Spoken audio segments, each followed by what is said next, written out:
भारतीय जनता पक्ष पण म्हणतं की सुप्रिया सुले की सबसे बड़ी ताकत मेरी ईमानदारी आहे, हे माझे विरोधक पण मान्य करतात। माझं घर नाही चालत माझ्या खासदारकीवर, कशाला चालायला पाहिजे?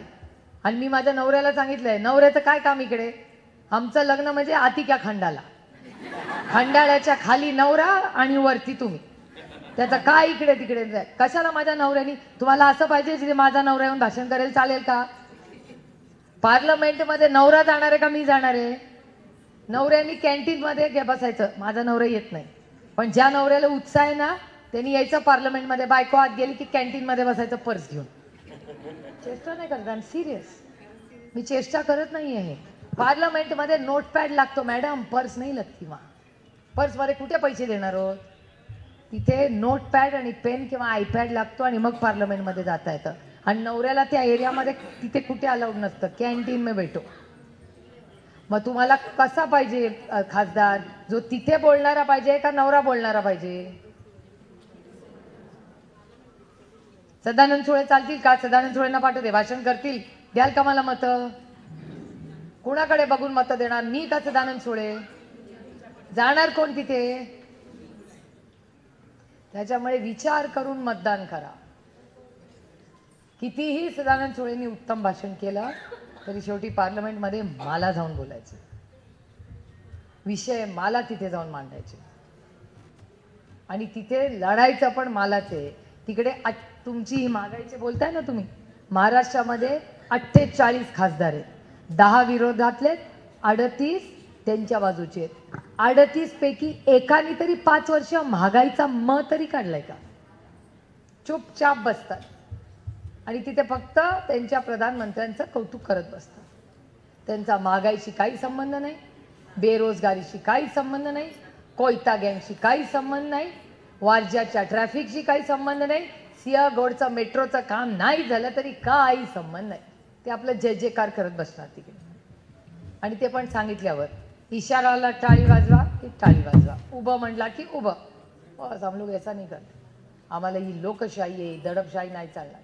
लोक भीती दाखवतात, फोन करतात, बस हम डरने वाले नाही आहे।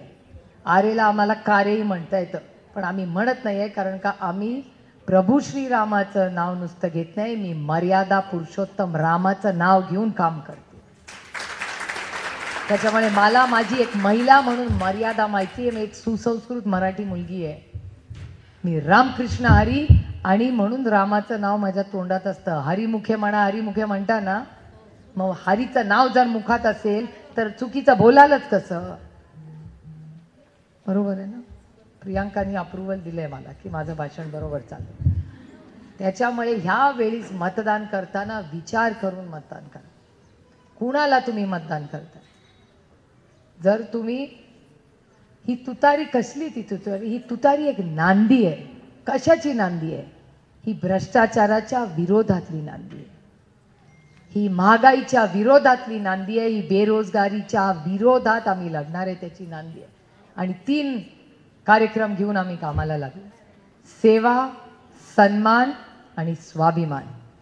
सेवा मायबाप जनतेची, सन्मान महिलांचा, शेतकऱ्यांचा आणि ज्येष्ठ नागरिकांचा, आणि स्वाभिमान तुमच्या आणि माझ्या महाराष्ट्राचा।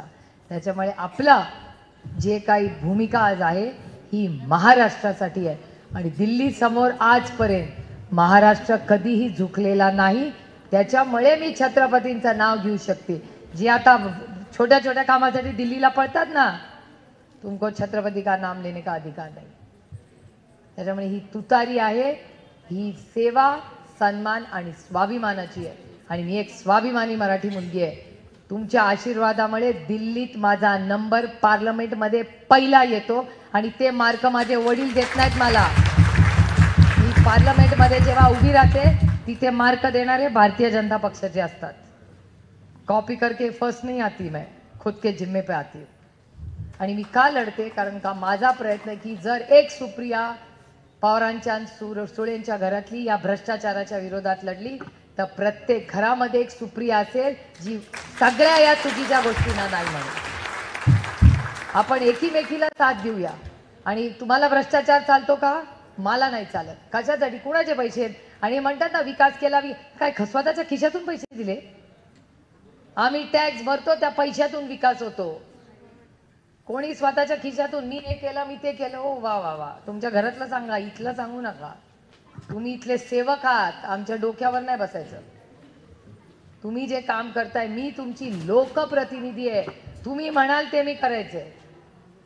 तुम्हाला महागाई वाटते, मी बोललं पाहिजे. तुम्हाला बेरोजगारी वाटते, मी बोललं पाहिजे, सत्तेत असू दे किंवा विरोधात. त्यामुळे सगळ्या गोष्टीचा गांभीर्याने तुम्ही विचार करा. लोक येतील, जातील, जाहिराती येतील, पण शेवटी आपल्या सुखदुःखात कोण असतं, कोण आपला लोकप्रतिनिधी म्हणून दिल्लीला बसेल, अशाच व्यक्तीला मतदान करा आणि मेरिटवर करा.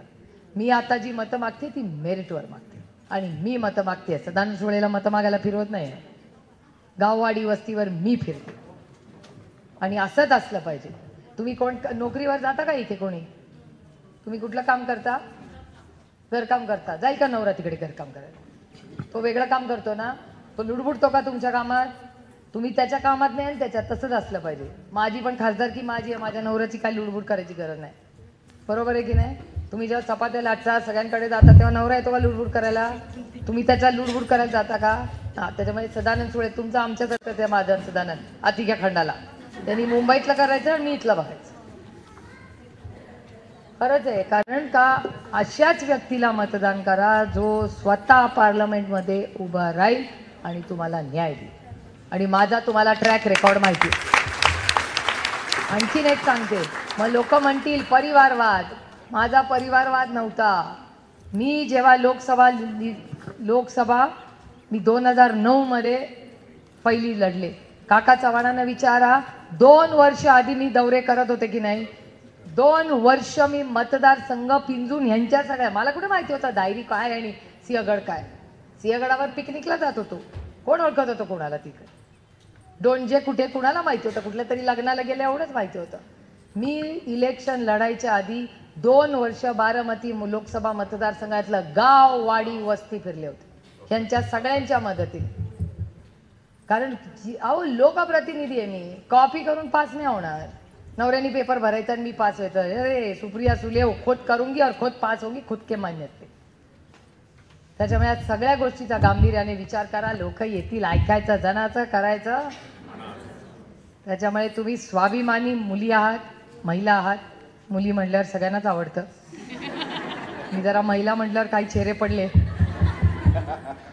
पण हरकत नाही. तुम्ही या सगळ्या गोष्टीचा सगळ्याची माहिती घ्या. आणि 3 वेळा मला मोठ्या संख्येने आपण मतदान करून संधी दिली, त्याबद्दल मी तुमचे मनापासून आभार मानते. आणि पुन्हा एप्रिलमध्ये तुतारीच्या शेजारचं बटन दाबून पुन्हा एकदा ह्या भागाची लोकप्रतिनिधी म्हणून, तुमचा आवाज म्हणून दिल्लीला जायची मला संधी द्या, एवढीच विनम्र विनंती करते.